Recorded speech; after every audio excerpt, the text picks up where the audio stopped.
Question 10. Projectiles. A golfer hits a ball towards a flag F from point O with initial velocity of 35 and angle theta above the horizontal. During its flight, the position vector of the golf ball relative to O is xi plus yj meters. Okay, so basically, as it goes on its journey, we're just saying that where it is xi in the I direction and y in the j direction. So it's a way of giving us the distance or displacement letter.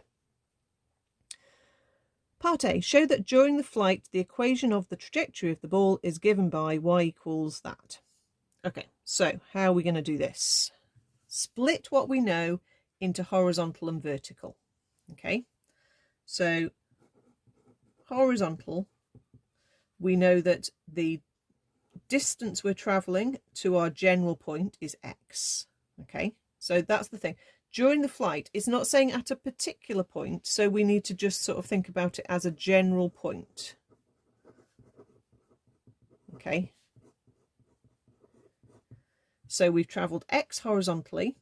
Remember, the acceleration horizontally is 0. We've been given u in terms of a diagonal velocity at an angle, so we can resolve that and say 35 cos theta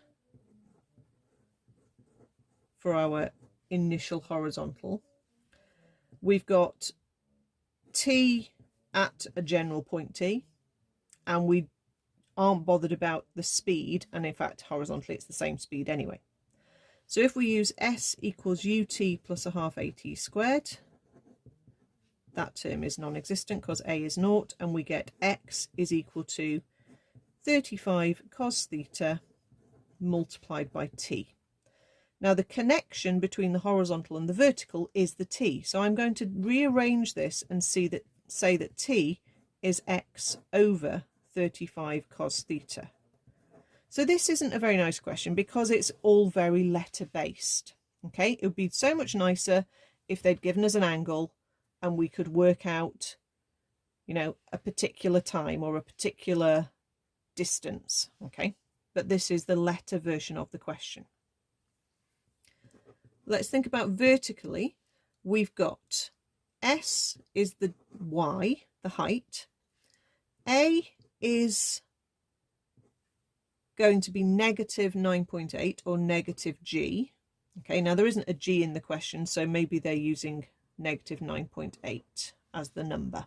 Okay, but it's negative because upwards is going to be our positive direction because it starts off by traveling upwards. Okay, and acceleration is then acting the other way. Our u is 35 sine theta, the component resolved into the vertical direction, so we're stretching the angle.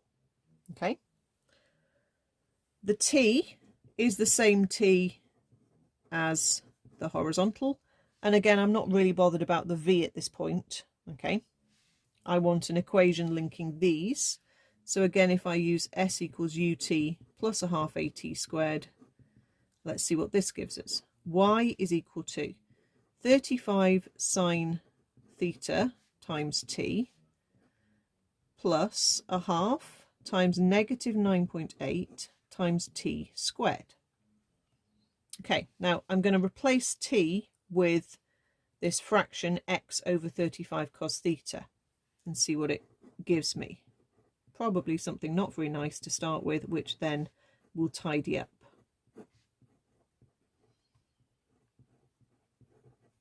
I'm also going to, at this point, work out half of negative 9.8, which is negative 4.9. So that makes that bit look a bit nicer. Okay, so we've got that so far. Okay, so look at the first term, the 35 cancels out, and you've got a sine theta over a cos theta, which is a tan theta. So that's worked. Okay, so we must be doing it right. Okay, the second term, let's work out the square of the top, just x squared, the square of the bottom, 35 squared, is 1225 cos squared theta. And I bet that if I do 4.9 divided by 1225, I get 1 over 250 because that's there. Okay, so that's worked. So we've got x tan theta minus x squared over 250 cos squared theta. And now we just need to remember a little bit of trig from unit 3. Okay, remember that cos squared on the bottom is sec squared on the top. So I can say that is x tan theta minus x squared over 250 multiplied by sec squared theta. And then the last step, which I'm just going to squidge in at the bottom of the page, is that sec squared is 1 plus tan squared. Okay, so we've got x tan theta minus x squared over 250 times 1 plus tan squared theta. Quite tricky, that one, but they've printed that line so we know what we're aiming for, but also so we can use that in the next part of the question if we struggled on part A.